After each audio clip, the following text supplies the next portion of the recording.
Hello guys, আসসালামু আলাইকুম। সুন্দর সুন্দরী আপুরা, আপনাদের জন্য নিয়ে আসলাম নতুন একটি ব্লগ।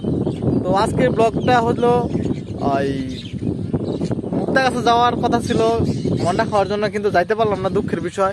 ওয়েদারটা আমার প্রচুর খারাপ। এই দেখেন আকাশে প্রচুর মেঘ জমেছে।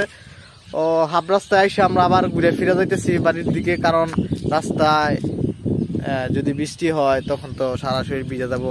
এমনিতেই প্রচুর ঠান্ডা লাগছে, দুঃখের বিষয় যাইতে পারলাম না। আপুরা ভাইয়ারা অনেক আপনারা রাগ করেন না।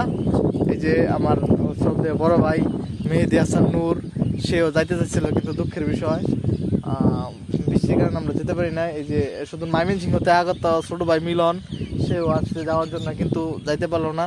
এর জন্য সে কিছুটা মন খারাপ, কিন্তু চিন্তা করে না, আমরা কালকে বা কালকে পর দিন ইনশাল্লাহ মুক্তাগাছা যাব।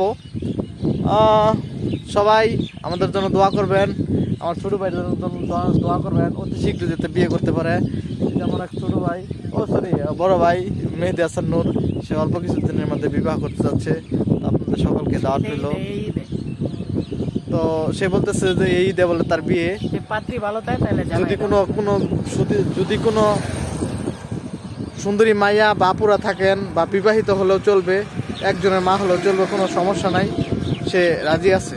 কিন্তু সাথে প্রচুর মানি লাগবে। ঠিক আছে, ধন্যবাদ সবাইকে। আসসালামু আলাইকুম।